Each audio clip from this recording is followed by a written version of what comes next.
शोएब शाहीन साहब, thank you so much for being on the programme.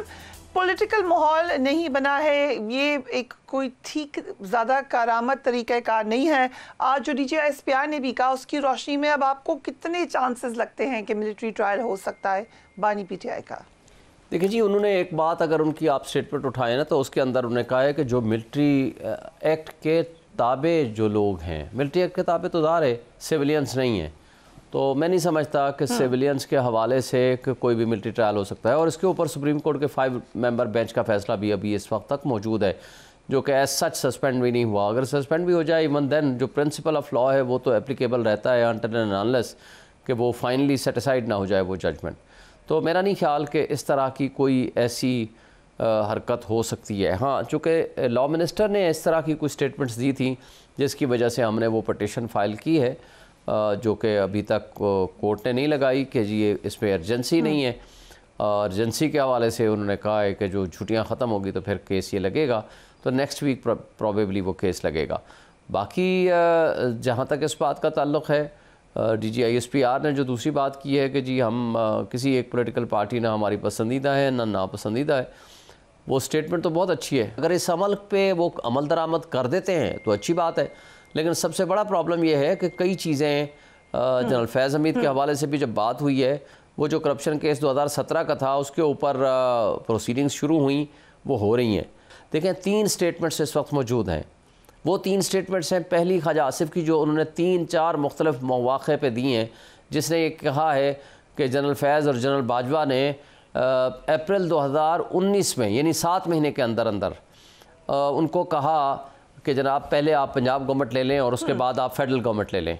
दूसरी statement है आपके पास मौलाना फजल रहमान साहब की, जिन्होंने कहा जब PTM 1 की हुकूमत बनाई गई तो उसमें इस्टेब्लिशमेंट और बाजवा साहब ने हमारी मदद की और उनके ज़रिए हमने ये हुकूमत बनाई। फिर चौथी बात, अगर हम कहें शाहीन साहब, अगर आप इजाज़त दें, अगर ये आपको 3 इंसिडेंट्स लग रहे हैं तो आप इनको लेके कोर्ट के पास जा सकते हैं, is an option to do that. देखिए, हम तो अभी नहीं जाएंगे ना, और आज जो पोजीशन चल रही है, मुझे बताएं बाजवा साहब ने क्या कहा। ठीक, ये अलग बात है कि उसके बाद उसने डिफरेंट बातें की, लेकिन बाजवा साहब ने ये कहा ना कि 2021 में हमने सियासत में मुदाखलत छोड़ दी। इसका मतलब क्या हुआ? इसका मतलब है उससे पहले मुदाखलत कर रहे थे, अब नहीं कर रहे। तो बात सिंपल ये है कि आज अहद कर लिया जाए कि जी हमसे जो भी गलतियाँ हुई हैं, जिन इदारों से गलतियाँ हुई हैं, आइंदा के लिए हम सियासत से बाज आए। हम इस मुल्क को हकीकी नुमाइंदों के ज़रिए हमने मुल्क को चलाना है। ठीक है, हमने इस मुल्क को जमहूरियत की बुनियाद पर आइन और कानून के मुताबिक चलाना है, तो मुल्क दुरुस्त सिमत में चल पड़ेगा। अगर इजाज़त दें, क्योंकि PTI बार बार ये बात कर रही है, आपने भी ये बात आज दोहराई है, पहले भी आप ये कह चुके हैं, इसको एड्रेस किया है आज DGISPR ने? जरा देखिए उन्होंने क्या कहा। कादर खान मंदोखेल साहब, आपने सुना शोएब शाहीन साहब ने भी वही बात की है कि हम चाहते हैं कि फ़ौज की मुदाखलत ना हो, ये सवाल किया गया। और आज नहीं कहा DGISPR ने, मुसलसल ये बात कह रही है फ़ौज कि हम इंटरेस्टेड नहीं हैं मामलात को के अंदर आने के लिए, आप अपने मामलात खुद ठीक करें। डायलॉग के हवाले से PTI कहती है हमसे बात करें, वो कहते हैं कि नहीं हमने बात नहीं करनी, आप आपस में बात करें। सो एग्जैक्टली आज जो DGISPR ने कहा है उस पर आपका मौक़िफ़ क्या है? देखिए, अगर आप शोएब शाहीन साहब की बातों पर गौर कर ले तो वो बातें एक दूसरे के साथ खुद ही टकरा रही, ये कंट्राडिक्शन है। वो ये कहते हैं कि फौज ने ये बात कही है या जनरल बाजवा ने ये बात कही कि 2021 में कि हम आज की बात नहीं करेंगे, तो 2021 से पहले जो 2018 था, जहां RTS सिस्टम बिठा के इन्हीं को पाकिस्तान पर मुसल्लत किया है। नंबर 1 बात। दूसरी बात ये कि शोएब शाहीन साहब ये ख्वाहिश जाहिर कर रहे हैं कि अल्लाह करे कि वो मुदाखलत न करे आज के बाद, 2021 को भी छोड़िए, आज के बाद। तो अभी आप तो भी कल तक यही आप मुतालबा करें कि हमने मुस्लिम लीग नून पीपल्स पार्टी से बात नहीं करनी है, हमने एस्टेब्लिशमेंट से करनी है, जबकि उन्होंने हल्फ उठाया। गो कि वो मुदाखलत करे ना करे एक अलग चीज है, साबित करना पड़ेगा। आर्मी एक्ट के तहत जो आर्मी अफसरान है वो हल्फ उठाते हैं कि हम सियासत में मुदाखलत नहीं करेंगे, आप उसको जबरदस्ती मजबूर करें कि वो सियासत में मुदाखलत कर ले, पहली बात। दूसरी बात ये कि सारी चीजें जो आर्मी चीफ ने आज कही, अपना DGISPR ने कही है, वो क्लियर कट PTI को पैगाम था, क्लियर कट इमरान खान साहब के बारे में था, क्लियर कट इनको ये बता रहे थे कि बाबा सब कुछ आपके खिलाफ हो रहा है। कैसे? ऐसे ही ایسے ہی کہ انہوں نے یہ جب سوال ان سے کیا گیا کہ آپ یہ بتاؤ کہ اس میں کوئی عمران خان صاحب تو نہیں آئیں گے، تو انہوں نے یہ کہا کہ اس ایکٹ کے تحت جو بھی تابع ہے وہ چاہے کسی بھی پوسٹ پہ ہو تو اس کے خلاف کاروائی ہوگی. اس شعیب شاہین صاحب تابع کسی اور معنی لے رہے، تو انہوں نے جو تابع تھا D G I S I general Faiz, اس کو تو انہیں گرپ میں لے لیا ہے.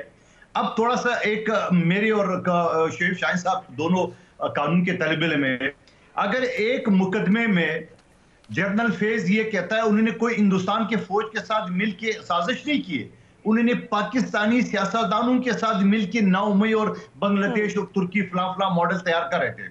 اگر اس میں وہ یہ کہے، اگر کا لفظ استعمال کروں، اگر اس میں یہ کہے کہ قادر خان مندوخیل اور شعیب شاہین جو ہے نا وہ میرے ساتھ اس سازش میں ملوث تھے، تو کیا جنرل فیض کا جو مقدمہ ہے وہ آرمی کورٹ میں چلے گا اور قادر خان مندوخیل اور شعیب شاہین صاحب کا مقدمہ جو ہے وہ سول عدالتوں میں چلے گا؟ تو ہو نہیں سکتا ہے نا.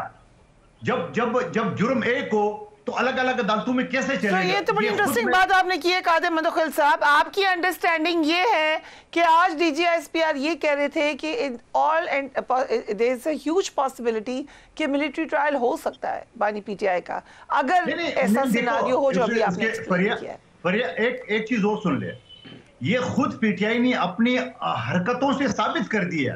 آپ دیکھ رہے پہلے دن جب جنرل فیض پکڑا گیا تو عمران خان صاحب نے کہا کہ یہ فوج کا اندرونی معاملہ ہے، دوسرے دن انہوں نے یہ کہا کہ یہ قوم کا اثاثہ ہے. آج وہ خود اسلام آباد ہائی کورٹ میں پٹیشن لے گئے کہ خدا کا واسطہ روکا جائے. تو ان کو کیوں ہے؟ اس کا مطلب کچھ تو کچڑی بنی ہے نا، کچھ تو کچڑی پکی ہے ان کے آپس میں، جو وہ خوف کے مارے ایڈوانس میں کورٹ چلے گئے. تو میں اللہ کرے نہ ہو، اللہ کرے میری دعائیں نہ ہو، لیکن ان کے سارے یہ ڈر سے پتہ چل رہے ہیں کہ وہ ملوث تو ہے، جس کو وہ ڈر ہے، جس کو وہ کہتا ہے نا کہ جس کے کچھ تو ہے، جس کا ڈر ہے. کون سا محاورہ ہے؟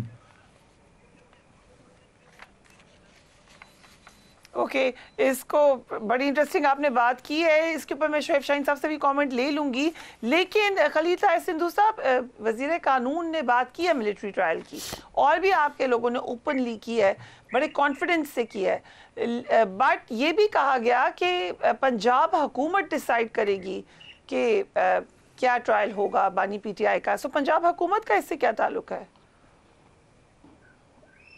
بہت شکریہ. میں شعیب شاہین صاحب اور قادر مندوخیل صاحب مجھ سے دونوں سینئر ہیں، میرا بھی پیشہ وکالت ہی ہے 1996 سے، لیکن ہر وکیل کی ایک اپنی انٹرپریٹیشن ہوتی ہے. میں قادر مندوخیل کی بات کو، پوری بات کو انڈورس کرتا ہوں. شعیب شاہین صاحب جو انٹرپریٹیشن کر رہے ہیں ایسے نہیں ہیں. جو آرمی کا ایکٹ ہے، I may be wrong, but army act جو اس کا آرٹیکل 31 ہے اور 40 ہے اور 92 ہے، اس کے تحت اگر یہ نیکسس ثابت ہو جاتا ہے تو پھر سویلین کا ٹرائل بھی اسی کے ساتھ ہی ہوگا، جنرل فیض کے ساتھ. یہ ہو نہیں سکتا جو ابھی کہہ رہے تھے مندوخیل صاحب. یہ آرمی ایکٹ میں لکھا ہے 1952 میں، اور جس طرح انہوں نے کہا یہ علیحدہ ایک سیپریٹ ٹرائل نہیں ہو سکتے. پھر